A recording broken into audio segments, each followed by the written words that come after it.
to the topic of the discussion and hit the issues you typically find reluctant. Remove the facade to fill the gap with some substance. We undermining problems, expecting to overcome it. Please hold the applause. We doing it for the cause. People follow culture before they follow the laws. We rather face the friction and not attempt it at all. Persistence will find solutions once our contentment dissolves. There's a hard pill to swallow for anyone breathing, both for folks who stay woke and those who be dreaming. We ain't slaves, yet we still ain't experienced freedom. What we need is the keys to access the kingdom. We're all in this fallen world trying to stay intact. I'm just a beggar, point you out to where the bread is at. So follow the breadcrumbs like Hansel and Gretel. Thank Yogi Bear and the thought engineer for that on Monday. It's Man Talk Monday. Woo!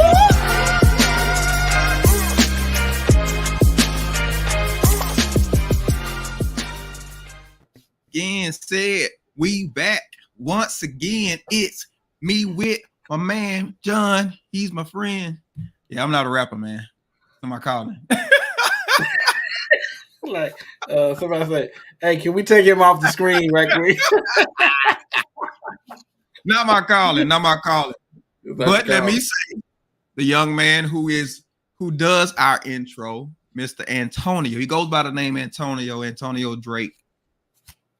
New up and coming rapper. He has his album that's coming out real soon. I'm gonna get the information and I'm gonna put the details out next week. But I know it's called Dreams and Distractions. Be looking for that, Dreams and Distractions. More information coming next week. Mr. Antonio Drake. That's the man you hear on our intro. The most fire intro in the business. Just put that out there. Partner. I am Derek, the thought engineer, here with my man, comedian John Yogi. What's the deal, brother? Man, I'm still trying to shake off the effects of Dr. Rod. Every couple of steps, every couple of minutes, I just kind of cry. And then I just go on. But it was, woo, brother. Hey, man. Yeah. Hey, man. Yeah. Real deal, man. Real deal. Sir. Yes, yeah. sir. Yeah. Before we get off into it, let me just remind everybody, this is Man Talk Mondays. It's an open forum. We talk about everything from religion to politics to relationships. But of course, we're doing this from a man's perspective. Now, keep in mind that this is not just for men. We want everybody to join and to participate in the conversation. Everybody's welcome. How you do this, you go into the comment section, leave your comment, leave your question.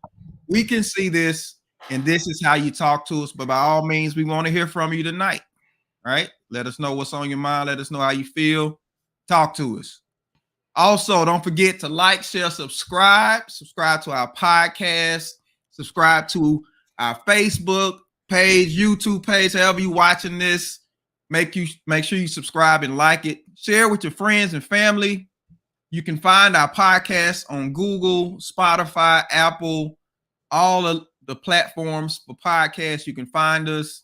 So make sure you go and check us out. We got some great content out there. Also, for y'all who don't know by now, we're on BS3 TV on Roku. We're part of the BS3 Network family podcast. Great content, great podcast. Make sure you go and check out the whole BS3 family on BS3 TV on Roku. Great content, great information. Also, you can check us out on your computer. We have a direct web link to the channel. It is bs3tvlive.com. bs3tvlive.com. Go and check us out there. Go check out all the BS3 family. Go check out the podcast. Some great content out there. Great information as well. Want to make sure we drop that on y'all. What up, though? What's going on, Mr. Anthony? Thank you for joining us tonight, man. Appreciate you hopping on with us. So, is Facebook user, is that Grace? They're going to have to tell us. Let us know who you are, Facebook user. What's going on, Miss Keisha Walker? Thank you for joining us again tonight. Anthony said he did blow up the spot. Talking about our guest last week, just a little bit, Dr. Rod Stodghill. He definitely blew up the spot, which leads us to our segment, Man Talk About It. We want to just talk about the reaction a little bit. We just want to kind of talk about the reaction. So tell me, what was the reaction that you've been getting from people, man? Man, first, everybody wants to know if we have seminars, books, workbooks, comic books, anything they can get their hands on. Cookbooks. Anything they can get their hands on, man, because that brother was on fire last week, brother. Yeah. And I think it's amazing to me, though, if I can say this, I didn't realize that it would affect so many people in so many different ways. Because I have my phone has literally been blown up all week about this particular guy. You know, people. I think we even got somebody today that was talking about it. So it's nothing short of amazing, man. Nothing short of amazing. Yeah. Yeah, it was definitely impactful show. One young lady, she said she was at work and she was trying to watch it and she had to pull up. She's like, "Oh, hold up. She said these people at work can't see me like this, so I gotta pull up. I'll watch the rest of it later." And she was hitting both of us up and said, "Oh my," because it was so revelatory for her and all of the stuff that he was sharing. She said it was just hitting home one thing after the other. And I don't want to say it took her all day to watch it because she was watching it piece by piece because it was so much in there, much great content in there. The gravity of it for me was that I'm having to try to do a interview per se and not get pulled into what he's saying. And it was so I'm doing everything on my seat not to keep him. I'm so serious. Yeah. I'm fighting the whole time. I'm like, dude, because it wasn't like he was taking a breath. He was just boom, boom, boom, boom. And you don't understand or even realize how much it affects you or how much it have to do with you until you actually start seeing it. Until he makes you, he kind of jogs that memory. Like, dude, it was wow. It was. Hey, man. Yeah, he had his foot on the gas and he was not letting up, man. He was not letting up. And it was crazy. It's like it was just coming out, just pouring out of him. He tapped into a well and just, I mean, it was crazy time. Facebook user said, "LOL, let it out, John." Y'all know we'll start talking about me. Back and watch. I want to go back and watch, and you can just watch him, watch his expressions, and you can catch the moments where he was like, "Woo!" Yeah. Well, you know, it was impactful for me in a couple of different ways because I'm a father, and I still I guess I didn't know that I still dealt with issues with my father. And since he's not here, it just seemed like it affects me more now that he's not here than it even did when he was alive. And as we're going through that, man, I'm just kind of in my head while I'm listening to him, and all this stuff is going in my head and trying to make things right. But with my boys, and I think the thing that really got me though was when he was talking about expectations from dad. Wait a minute, you mean I'm supposed to be doing all that?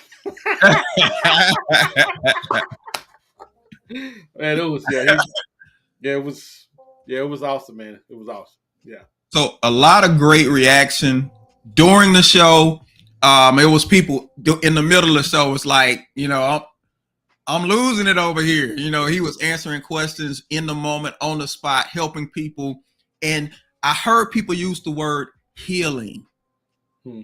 I heard that word. People will use the word healing in terms of listening to the show. They said that there was some healing that took place. And oh my goodness, that is a huge thing for me, man. Well, it's kind of ironic because, you know, generally our show is lighthearted. I'm either making jokes or trying to make you laugh, and I didn't want to do anything to get in the way of that train that was coming through. Because he was on the train. I was like, well, and it was obvious that people needed to hear more from him than they needed to hear from me or us. Yeah. So I just wanted to make sure everybody got what they needed. And more importantly, it's hard to tell jokes when you cried on the inside.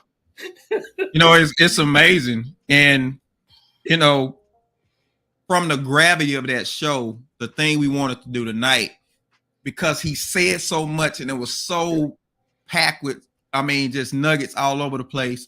We wanted to just kind of unpack it tonight. So tonight we talking about Daddies unpack. Unpacking that conversation, talking about some things that stood out to us. And we invite everybody, get in the comments and let us know some things that impacted you.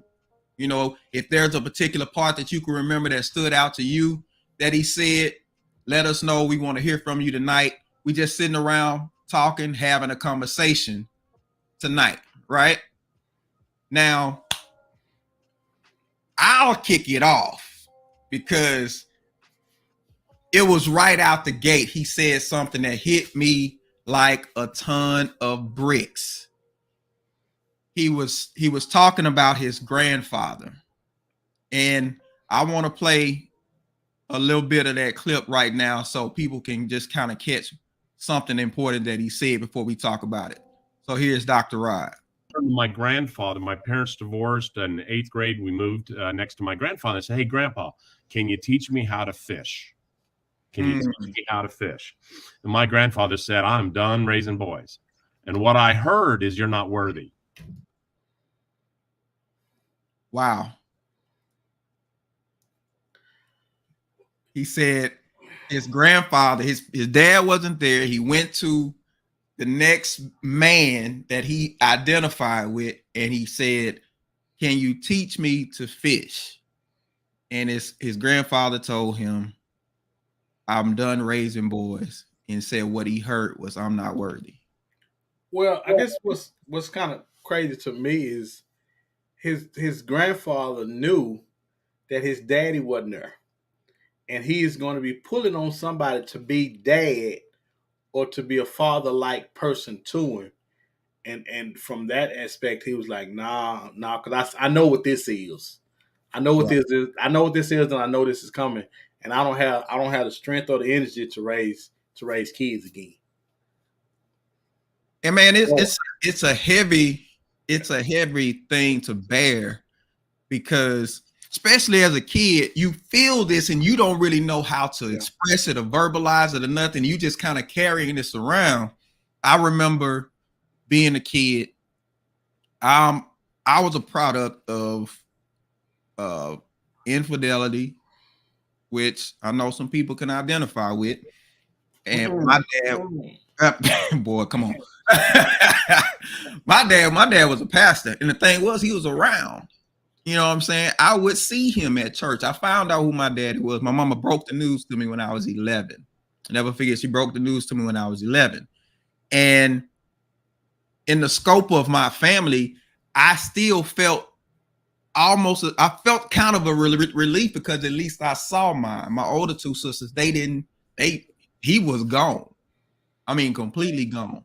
But one of the things that hit me hard was, you in church and you are the secret that people know about but nobody talking about.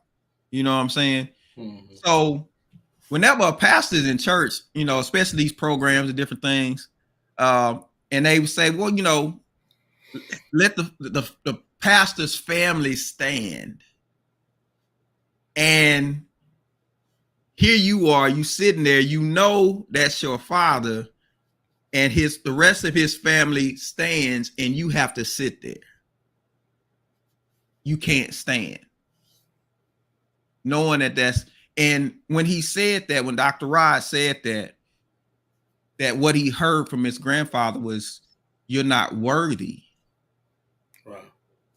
You know, you think about that, and it's like, and you're a kid. You're a kid. You kind of wanted one time of him to just break the silence and say, "Hold up, that's my son back there. Don't you gonna stand up too?" Never happened. Never happened. So, and he talked about how you carry this.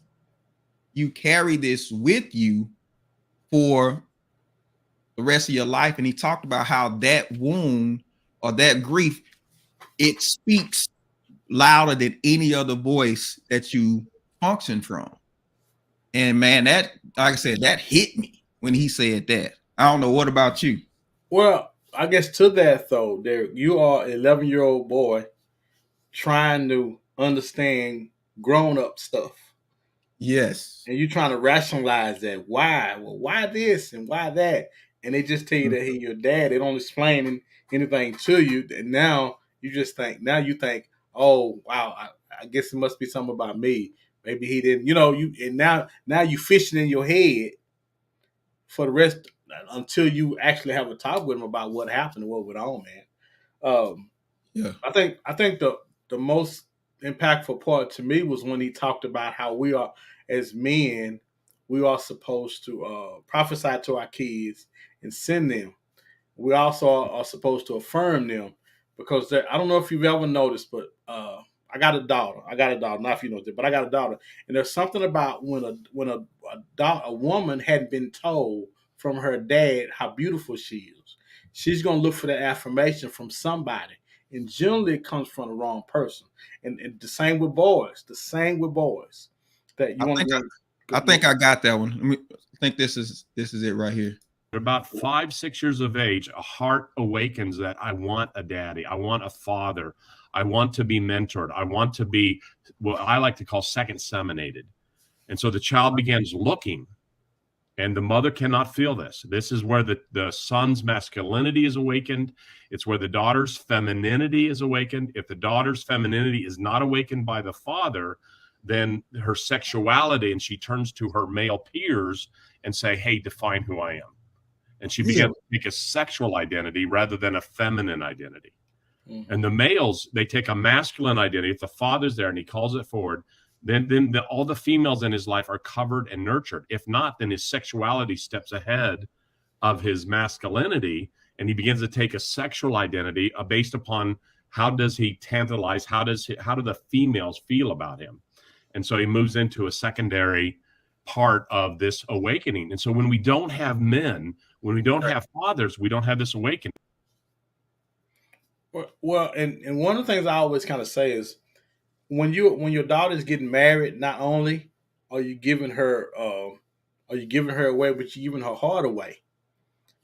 You're giving her heart away because the dad is supposed to have the heart until it's given to the husband.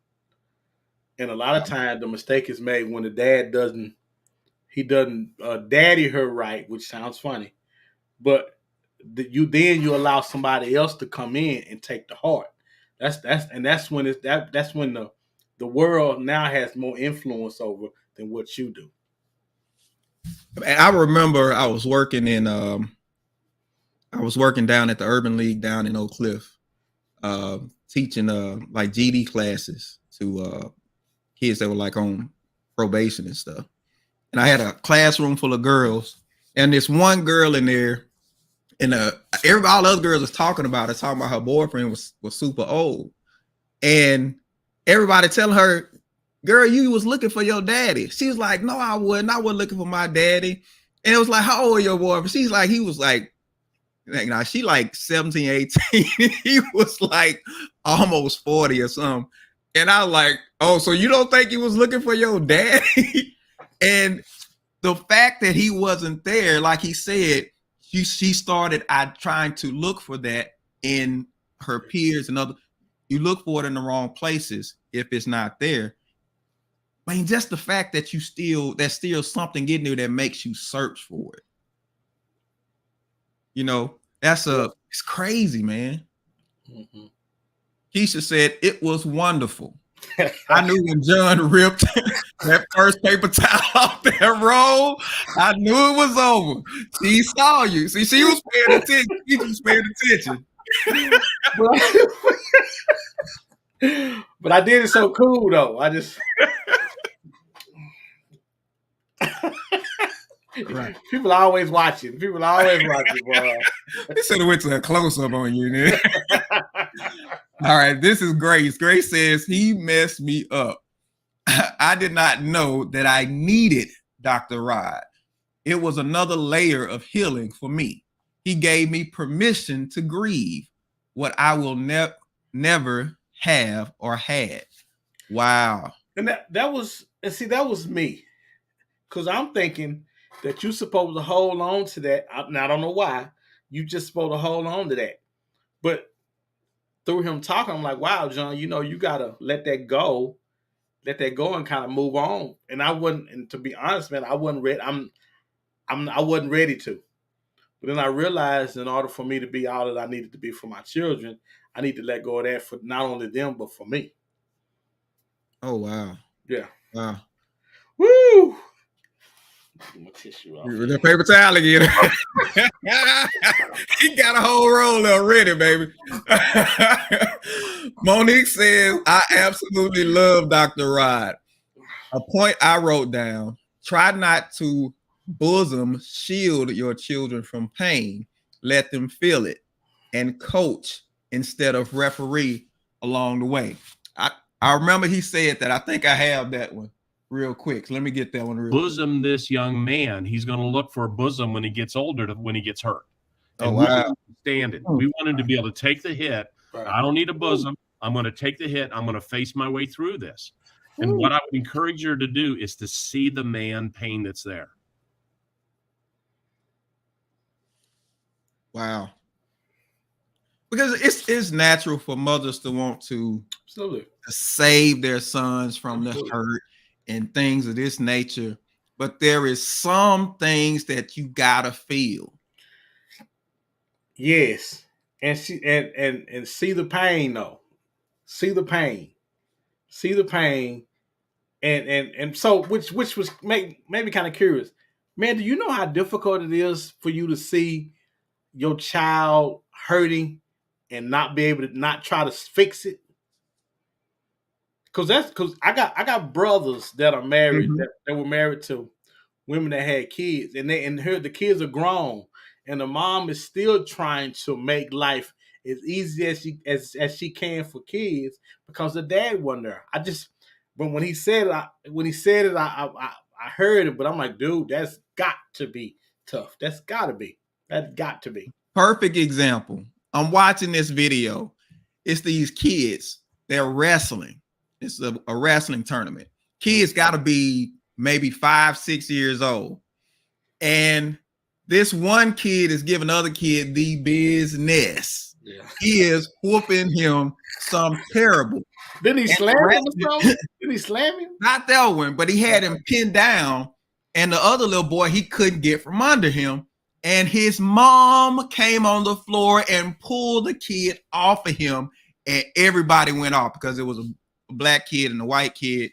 And so she grabbed the little black boy and pulled him off. Yeah. But the fact that she felt like, I got to go get this boy off my son and not let him wrestle his way through it, says that's a huge problem.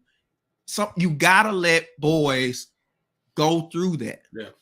You got to let them. I remember listening to Dr. Jordan Peterson.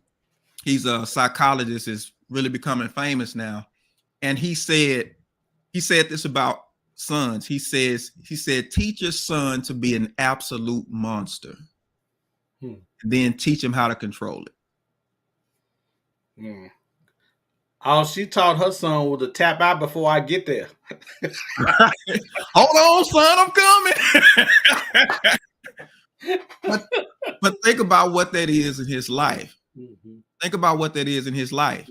Whenever difficulty comes, he's going to be looking for mama to come save him. How many men are in that situation now? Wow. Monique said, that's it, John. How in the world do I try not to fix it? I think we think the pain is the problem, but the pain isn't the problem. The problem is them getting the lesson. It's about learning the lesson. It's not about the pain of the moment. It's about the lesson. And if you rescue him then, like Dr. Rod said, you're going to always have to rescue him. Well, not only that, but they won't see what's in the pain. Because you know what? My dad leaving my mom with the 3 kids and me going through that with her. I remember seeing the tears and the crying and not enough food. I remember all of that, and there was a lesson for me. So when I was a teenager, I wasn't gonna get nobody pregnant. I wasn't gonna have no kids unless they were playing. I wasn't gonna have no kids by nobody with my wife because I didn't want to put anybody else through. The lesson that I learned is, man, it's tough. This is what you don't do. And Yeah. I think sometimes it's painful as it is sometimes for me to see it. You know, we see it, but hey, there is a lesson in it. And it's you can't see it at the time, but believe me, there is something to be learned in it. And he'll grow up to be a great man because of it. Mika says, I told Selena I was crying hard and had my dad growing up. But I think I realized the pain that he felt growing up and couldn't speak to until much later in life. Sheesh, I got my paper towels too. Ramisha says, I have to go back and watch last week's episode. You absolutely do. It is highly recommended. Oh, very much so. Highly recommended that you go back and check it out. Yeah. Because in an hour's time, and really 45 minutes, he said enough to write a few books. You know, right? You know, and the thing about the show is this: we always want every show to be like that one. And we know we have great content and that kind of thing, but man, this was different. This was something different, y'all. This was one that was this was lightning caught in a bottle. And so we have been trying to get this out to everybody we could, because this was, man, it's about healing. There are a lot of hurting people that get this that don't even know that they're hurting and they need to be healed from it. And so we have done everything we could. So, and I would say continue to share, subscribe, like everything you can, because we listen, at the end of the day, we're just trying to help everybody. Help everybody get the healing that they need. Mika said Dr. Rod is helping to break generational curses. Absolutely. Because here's the reality. I think the statistic I read last week was 18.4 million children grow up in homes without a father, stepfather, or some father figure. They don't even have anybody in the home with them. So this is something that touches a lot of people. The rate of fatherless homes in the Black community is 64%. It's the highest out of every other group in the United States. 64% fatherlessness in the United States as far as the Black community goes. What kind of got me is, well, it wasn't just a Black thing, though.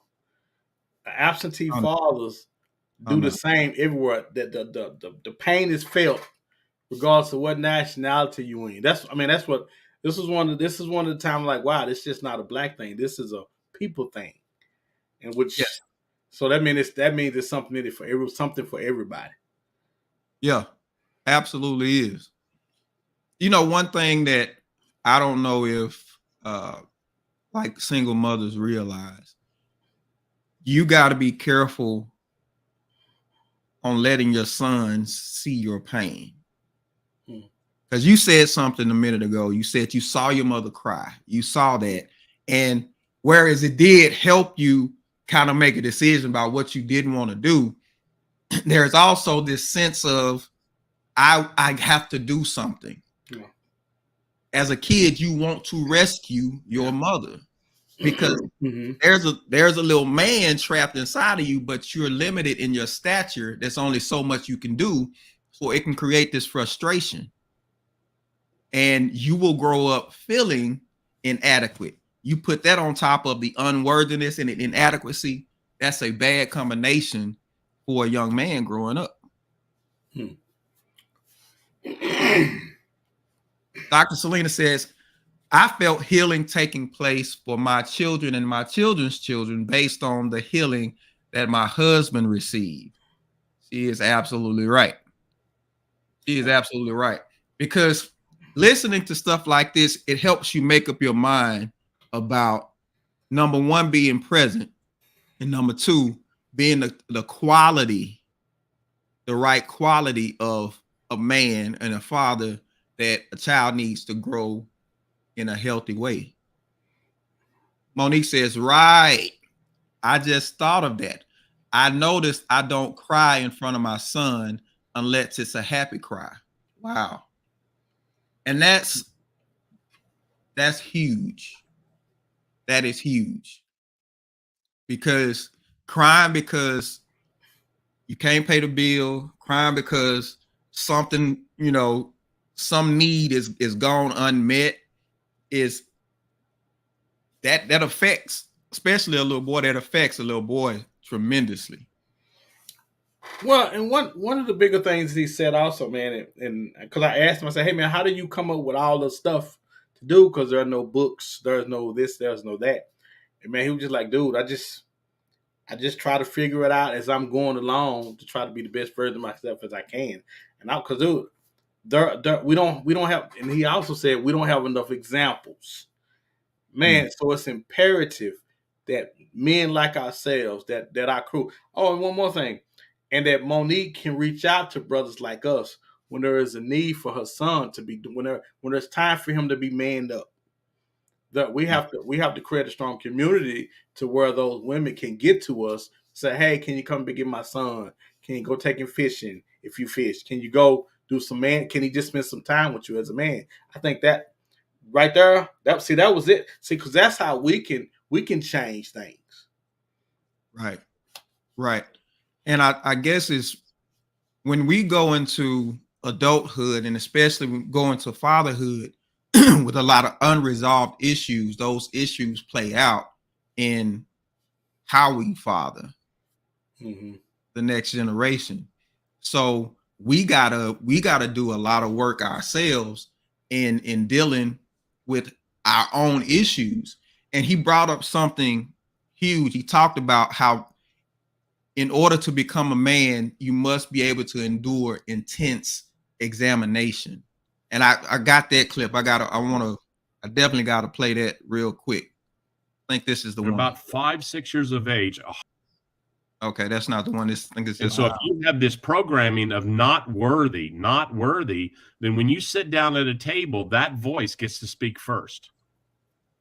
And it's 80% of the decisions that you're going to make are based upon that subconscious. We come out of our childhood with this PTSD, and we're bent on one thing: avoiding the pain, avoiding examination.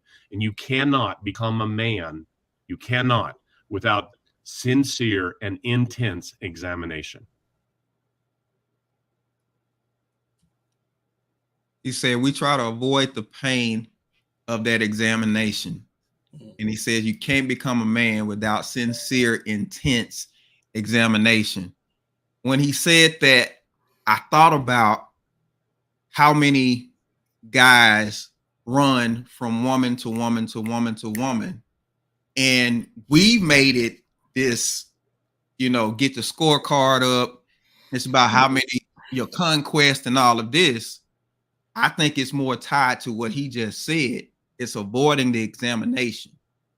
Because one thing about it, if you stick with a woman long enough, she is going to examine you and tell you about yourself.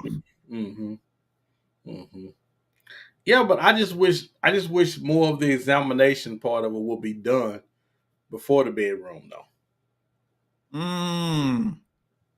But if you don't talk about it, sir, because one of the things we hadn't talked about as much as, when women come up with our fathers, when little girls come up, man,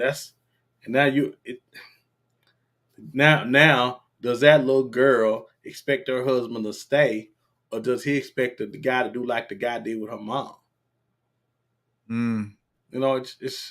I just wish we could, as mothers and fathers, we could see forehand what we're doing when we just out here talking about we're just out here getting it. Dude, listen, we all been young. I hate to sound like the old man, but boy, if we saw on the front end how detrimental things would be on the back end, we would probably do things a little bit different, man.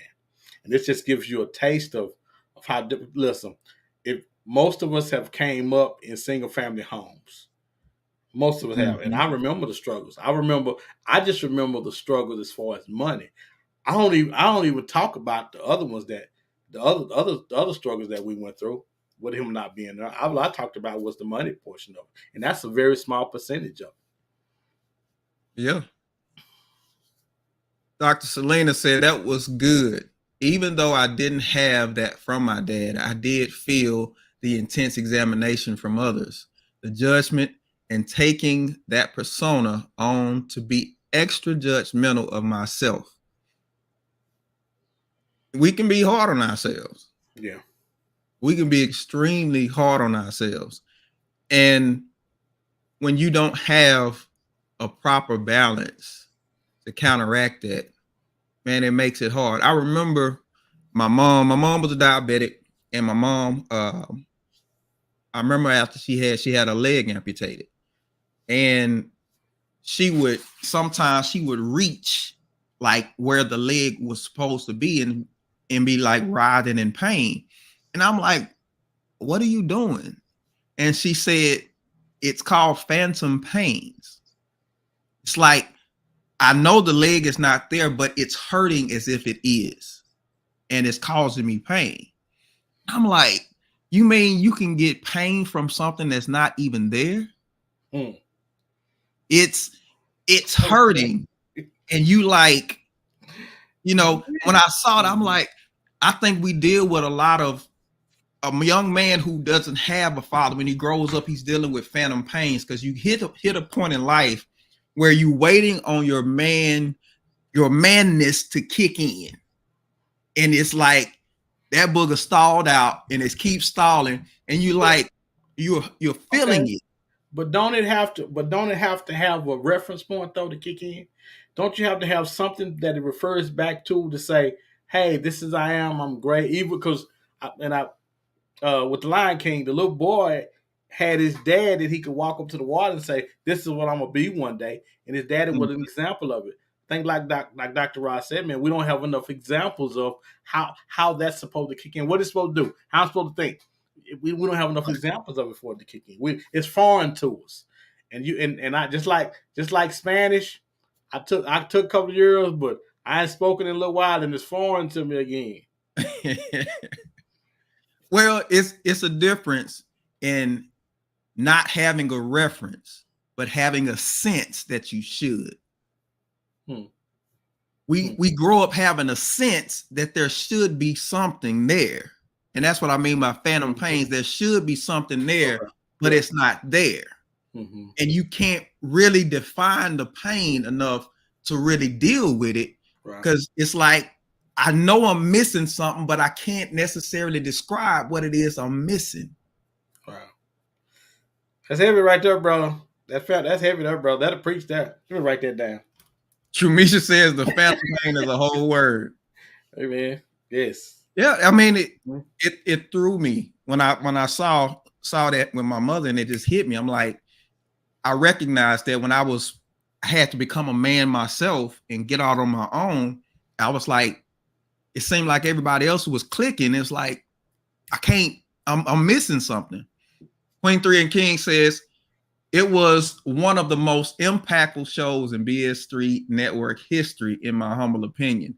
As a member of BS3 network leadership, I received a significant amount of viewer feedback. So even the network been hearing about it. So Jesse, what was Jesse, you said maybe not.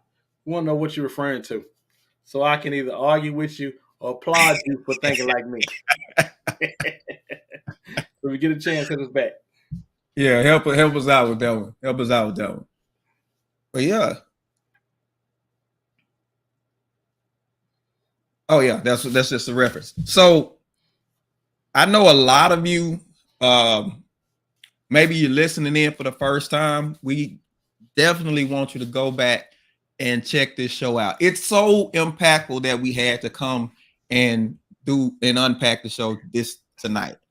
We couldn't just walk away from it. If I can let y'all behind the curtain for just right quick, you know, the having a show like that is a double-edged sword, because you come off a high, like, oh my God, it was so great. Oh my God, we hope people are blessed by it. Oh my God, what are we gonna do next week? Right. Because you gotta follow that one up. Hey Abigail, how you doing? Happy belated birthday. I know it was your birthday last week. But yeah, you gotta follow that up. And that's the most difficult thing about it. Okay, so now what do we do? Because we have raised the bar. You can't be limbo. You gotta come with something. So yeah. I remember the movie Soul. Anybody ever seen the movie Soul, the cartoon? I think with Jamie Foxx was did one of the voices of the cartoon, and he worked all this time. He was trying so hard to get to play for this one woman. He wanted to just be her pianist for this one time, and he finally gets the opportunity. He beat death to get this opportunity. He get the opportunity, and he's at the end of the night. He's at a high, and he asked the woman, he's like, so what do we do now? She said, oh, well, we just come back and do it again tomorrow. And he was like, you mean I did all this to get here? That's it. That's it. That's it. But no, I mean, this is one for the archives. Yes. One for the archives. Yes. There was a conversation that I had with my wife after the show. After the show, she texted me. She was like, "Oh my God, that show was so good." And my wife we've done how many shows? We've done so many shows. Yes, sir. And my wife, she may tip in to watch, but she may not now because we got so many. And so she said, "Oh baby, that show was amazing. It was amazing." And so as we started to talk about it, we both were trying to, because we both have daddy issues, and it was kind of interesting because it's fun now. Me and my wife are complete opposites, and in this aspect, she has all sisters, no brothers. I have all brothers, no sisters. So, wow. So seeing that, talking about that from her perspective, and talking about it from mine, it was really interesting. It was really kind of something to talk about. So, and then talking about how I wanted to change things for my kids. Now, my son is 19, and my other son is 15. I know you might be saying, well, it's too late. No, it's never too late. It's never too late. So, and even with my daughter, I'm trying to be more impactful in their lives as much as they will allow me to be. But man, it just makes you understand and realize, man, what a charge that we have as parents on us. And I think we take that for granted sometimes, man. But parenting is a really, really big deal. It's just not about pushing the baby out and say, hey, look, I got a baby, look at her, love her. Oh, he's so cute. No. It's imperative because we have to point them in the direction that they're supposed to go in. We're supposed to be speaking into their lives, telling them what's going to be and what's not going to be, assuring them that they're beautiful. I mean, parenting is really, really, I just think we take it too lightly, man. It's a really big deal. It's a really, really big deal.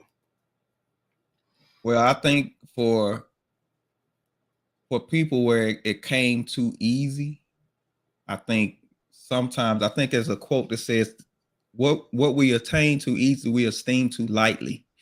I can't remember who said that. The things we attain too easily, we esteem too lightly. And you got people that push babies out, right and left. I was listening to you say push them. Hey man, it was a cousin of mine, and he was talking about, this the frustration him and his wife are, they're struggling. And he was like, man, he said he knew this one girl, man. He said if she wrote the word pregnant, she got pregnant. If she just wrote it down, it's like, but when you understand the importance of it and the gravity of it, it's huge, because you start to understand how you're setting the next generation, and that's going to carry a long way, man, a long way. And I kind of want to do this last week, but I just feel compelled to kind of do it today. We have a rod. We have a Dr. Rod that we can go to kind of help us along. What happens to the generation before us that didn't have that? Because we all have to have a reference for how do we do it. My dad's dad, I think he either died or left when he was young. He had no reference to what a father was. He had no examples. And so can I really hold him accountable for not being a father to me? He probably was doing what he thought was the best thing for him. I'm keeping the lights on as much as I can. They may be off sometime, but not all the time. I mean, can we really? Isn't it a time for us to get some healing from it? Because we have better information than what our parents had. We have more ways to get to it. We have resources and stuff that we can use that they didn't have. We should be better than they are as parents, and we also should be better as people to where we can finally forgive them for some of the wrongs that they've done to us. Mm-hmm. Dr. Rod mentioned that he talked about being 1 inch better than your father. He said his dad, his granddad was an alcoholic and his dad didn't drink. And he said, we just strive to be 1 inch better. He said, but there's still a mark that we're not missing. I mean, that we're missing. When you measure yourself against other people, you can only be good. But greatness is a measurement against a standard. And until we get that standard and we measure ourselves against that standard, as opposed to measuring ourselves against our dad and our granddad and this, then we miss out on all of this area of improvement, all this area of getting it right.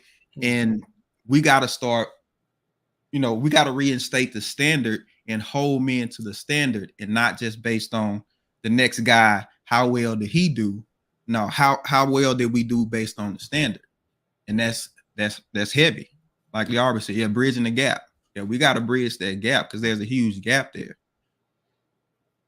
There is a huge gap there. So y'all let us know, based on the conversation from last week, those of you who have children, are you going to approach parenting different, especially any fathers that are out here listening? Are you going to approach parenting different?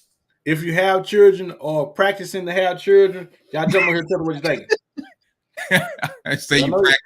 I know y'all getting it out there, so tell me what you think.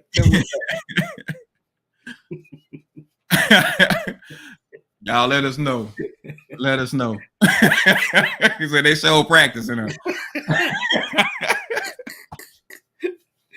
Yeah, they sure doing that, boy. They sure doing that. But yeah, man, I think for me, man, it was just, because I guess I just strive to be, I attempt to strive to be a better person, but to be a better dad. To be honest, I stayed here. I'm here, and I thought I had that on lock. I'm here. Well, at least I'm here. At least I'm here. I'm right here. So, but man, you just could be sitting in that chair. Seriously, I thought that's what the criteria was. Just if you stayed there, you would have. You know what I'm saying? Mika says, I love that y'all are discussing this and unpacking the topic. We get so much from the topic, but never revisit the topic. Practicing having kids. Bye, John. Abigail says, I think what happens with that is that there is no book to raise a kid. So we make mistakes all the time in raising a kid. I definitely took my parents' mistakes and made a change with my own. Of course, she might have things she wants to do as a parent, but you are always learning. And that's why we need that standard. We need that standard, that point of reference on, who did it the best, who did it right. Monique says, yes, the show definitely helped when viewing different avenues on rearing your child or children. I think for me, what I took from it is, instead of removing the pain all the time, I need to help my child define it. Help them define it and give them that opportunity to work through it.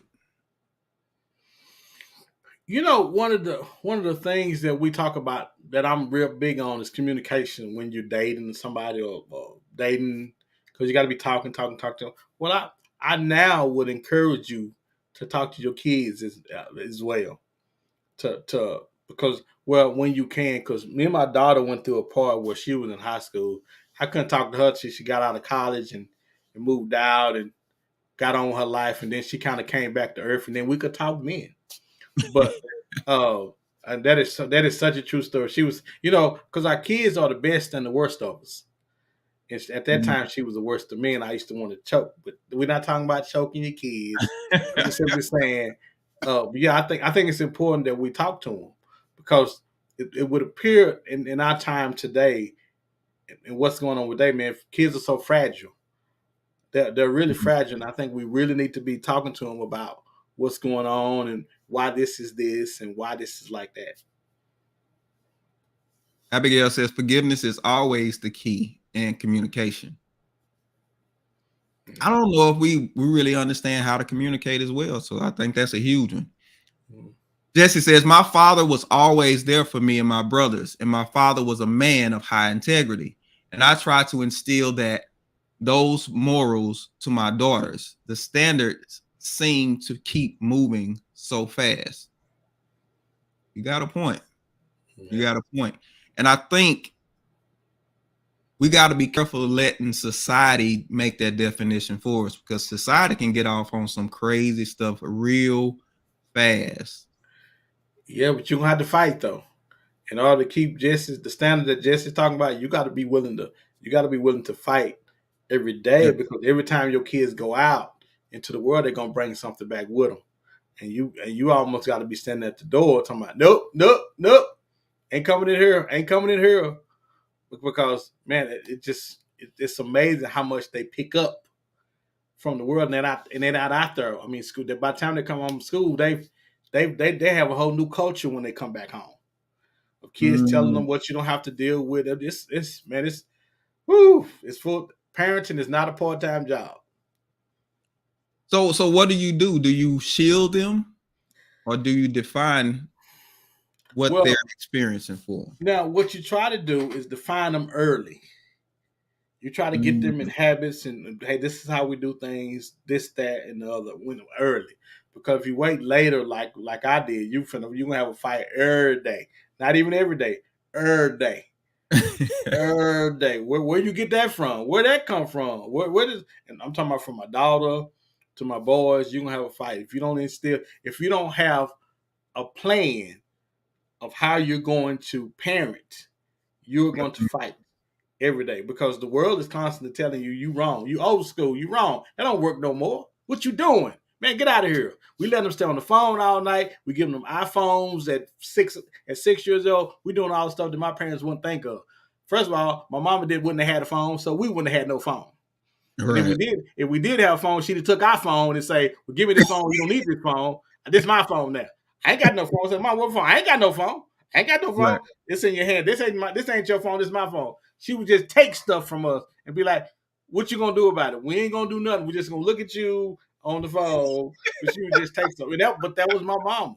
We stayed kids. We stayed kids, and we had what we needed. We didn't have a lot of stuff, the extra stuff that people had today, and I believe it made us better for it, because the world would tell you they need all that stuff now.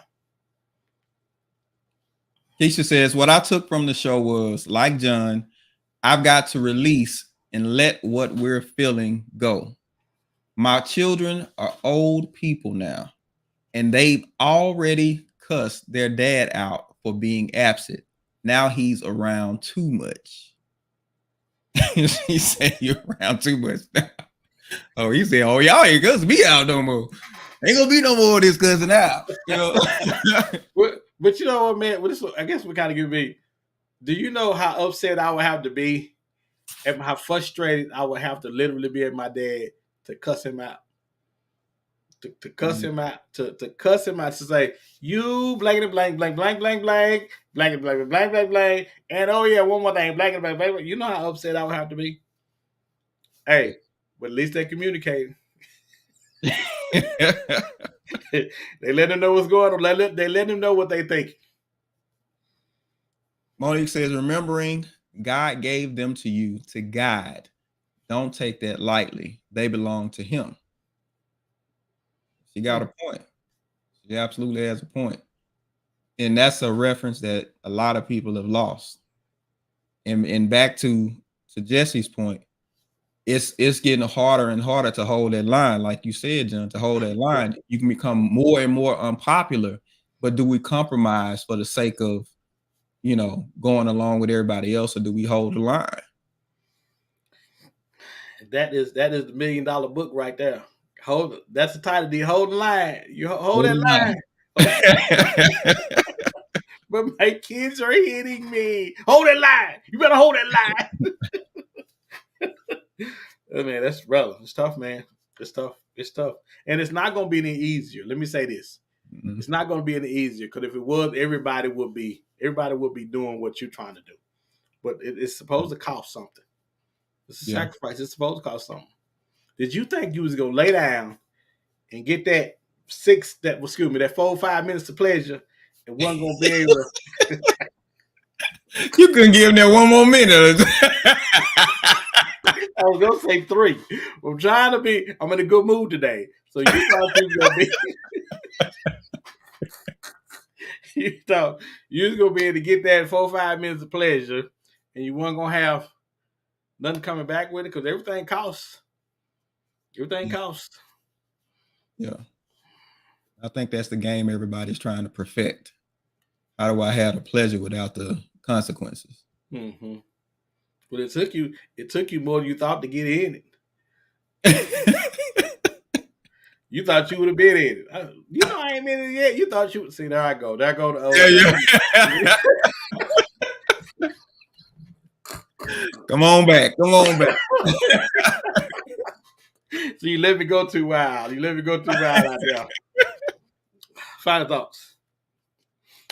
All right. So my final thought for this evening is this: everybody is important. Parenting is really, really important, guys, because the world is counting on you to raise quality men and women that don't have PTSD. I thought that was good. He said we suffer from PTSD as kids and have to grow up with that. Man, the world is counting on you. So before you ski, won't you take a look back, step back, and talk about whether or not we're gonna do this and whether we're gonna stay together or not. I know that booty look good. I know it do. Listen, I done seen some of them. They look really good. But before you get into that, just hold up and think about it, because the world is counting on you to do this thing right. That's my final thought. And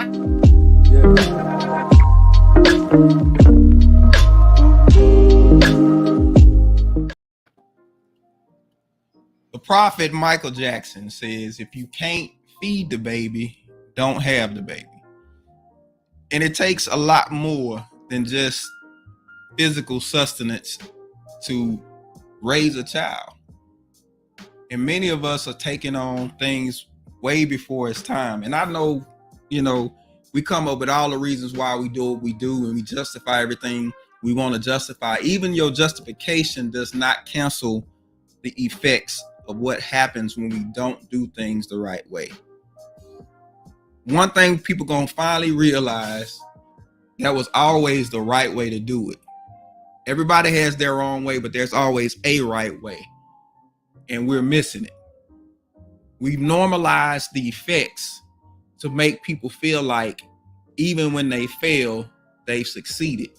But it still doesn't erase the consequences. And so we medicate people, whether it's through TV, music or whatever, or whether it's actual medication. We medicate them so their minds are not stuck on what happened, instead of us really dealing with the problems and addressing it and actually healing and moving on. As long as you medicate, you're not healing. They said prevention is always better than the cure. So we need to get into the prevention mode and understand what's at stake and start making the right decisions so the next generation doesn't have to carry the burden of our mistakes along with them, on top of trying to grow and learn, because we do enough as it is in our own lives by ourselves. So let's get it right. Let's do it right. And that's our King Speak for this week.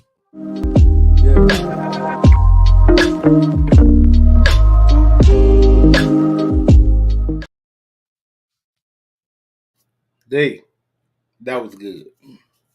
Appreciate it, man. That was good, man. That was good. I had a tear or something in my eye.